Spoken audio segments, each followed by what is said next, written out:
Hello and good evening, and today we're starting the video in the evening, and we're actually starting it with a walk up to the lighthouse for sunset, which is that over there. So it's about a half an hour walk up. We're just climbing straight up there. Can't sleep lately, don't call me baby. I want space in this room. You can see as well now, so as we're climbing up, we can get this stunning view of the whole of Byron Beach. Byron Bay's over there. I love the views on here, it's so stunning, it's so beautiful. Look at that, I mean, stunning. Walked away, I keep my head up to show you I'm not gonna break down. So you can see behind me now where we are, lighthouse up there. This is the view you get looking over it, it's stunning. Where we are right now is actually the most easterly point of the mainland of Australia, which is this right here. We're now going up to the lighthouse, when you just got the sun going down over there as well, so beautiful.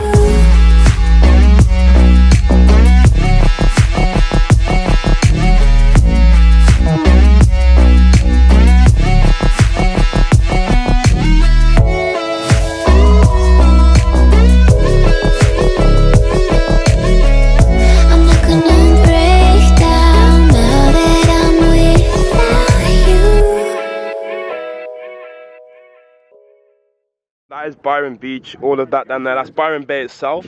It's pretty tiny, actually, but beautiful. The most easterly lighthouse, the most easterly point, if you mean technical, is just back down that way somewhere. And you actually see the whales, open sea over there again. We haven't actually seen any tonight, but you will see them, and dolphins and a bit of everything, so it's pretty damn spectacular, I have to say. One thing to be aware of as well, parking is not much of it. So if you come up here, probably come up really early, or just park at the bottom, pay for parking and walk up is what I'd recommend, or just do the whole walk and park in Byron Bay. It's a stunning walk. So right now we are standing at the most easterly point of Australia. Literally, officially, I'm touching it, most easterly point of the Australian mainland. So boom, there we go, most easterly point. Lighthouse is just there, beautiful open ocean. Byron Bay just right into the corner. A few hours have passed, we've eaten, then whenever relaxed a bit, but now it's a beach party, and there's different beach parties that happen. There'll be some on groups, different stuff. So we're actually going to a party on the beach, Tallow Beach, which is the next beach on the lighthouse, which I showed you, and it's someone's birthday. So just to show you what that's like, different beach parties here as well, the vibe and whatever. So just to show you what it's like. We're now at the beach, not that you can see if I move the light, it's pitch black, but you see those lights in the distance.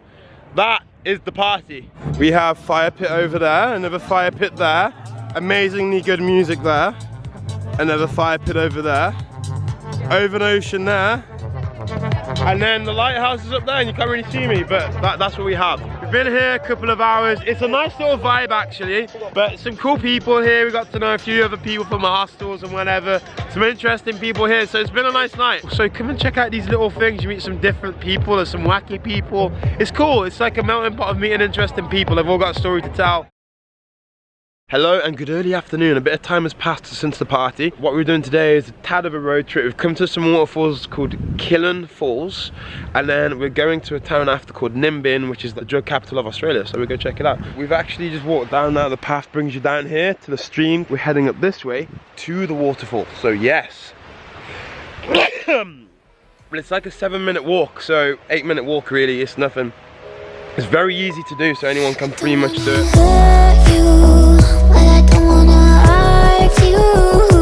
I'm so sick of the games you put us through, and I'm so mad. And here's the beautiful waterfall. You can swim in here. It's pretty cold, so that won't be happening right now. This is really beautiful actually, and you've got that little cave sort of thing that's been eroded away that I was on about going in there. And yeah, it's cool, really cool. Recommend it. To show you I'm not gonna break down now that I'm without you, that I keep my head up to show. So we have now arrived literally in Nimbin. It's not a massive town, but it is definitely a hippie slash that sort of town. Definitely. So we came in from that direction down there, and just for example again now, you've got all the art here, the Nimbin farmers market, which is pretty cool. It's cool art, and I actually have no idea what that is actually meant to be, but again, cool. Look at the little bins here, nicely decorated. It's funky though. We'll check it all out. We're gonna do a loop around. We've got a couple hours parking, but you can buy, so I've been told, obviously you can get your weed and different stuff here. They've got weed cakes that you get in Amsterdam, sort of different things like that. So whether it's legal or not, I don't know, but it happens. It's all around. So weed comes from hemp, which is, hemp is the plant, and hemp is also used for medicine and other different stuff. So you can actually buy it here, hemp seeds, put it with different stuff, hemp oil, hemp protein. I'm missing that. You can get it as oils here, you can get different stuff, and they're also selling the cloves and whatever. It's cool. It's funky to see. It's its own little place, its own little place for sure. It's one of the coolest, weirdest places I've been to recently. The war against drugs is a war against the people, you see? But it's just cool to see. It really is. It's interesting, but it's flat out like they're all about weed here. Like it is that sort of place, flat out. So actually, if you're wondering if you can stay here, yes, you can stay here. There is the Nimbin Hotel, also sort of said the Nimbin Backpackers Hotel, sort of known as both. But also, if you're wondering, can you actually smoke weed here on the streets? Well, there was just a couple of people up there with the fattest joint I've seen in a while, and they were just smoking it, yes. And the police station's right in the middle of town now as well, so it's just a weird place. In that respect, it's cool but weird.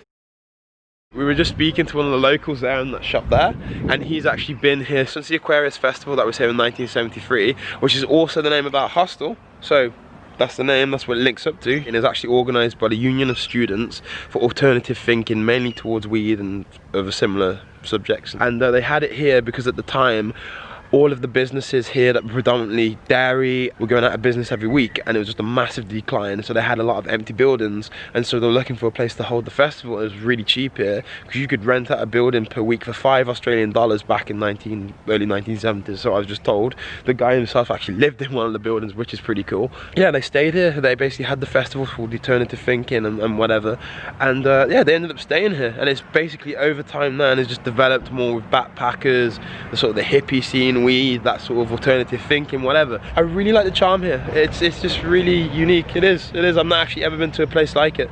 It doesn't remind me of Amsterdam in the slightest. It's completely different, and the surroundings in the valley are just stunning. But actually, I've just found this now, free coat rack. So basically, take what you need, give if you can, and basically, it's just clothes on the rack.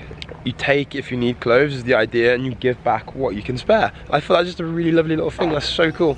I actually do like this place. It's got such a cool little character and charm to it.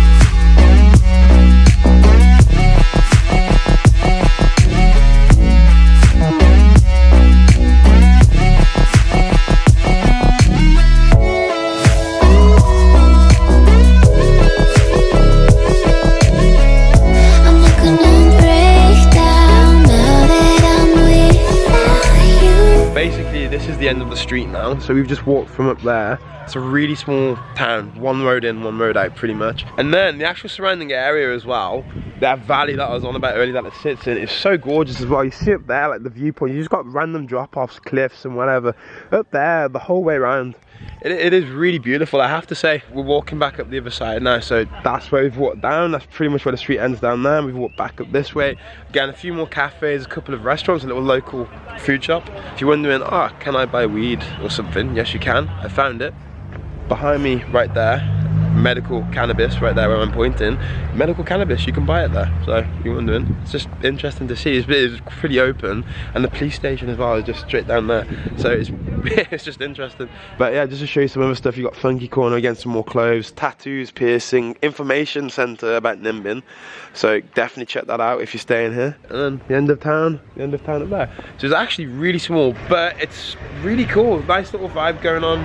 Definitely recommend you come and check it out. And our friend Didi is from Amsterdam, and she said it reminds her nothing of it. So she's born and raised there. Own little unique style in the middle of nowhere. Definitely recommend it, really like it. I would recommend coming to check it out. It's something different from Byron Bay. I hope you enjoyed the video as a whole. Definitely go check out the lighthouse at sunset. It's stunning, totally recommend it. And check out Nimbin as well. It's such a cool little place, and that waterfall, especially in the summer period. So I hope you've enjoyed the video. Like, comment, subscribe, let me know what you think, and I'll see you in the next one. Thanks for watching. Good night.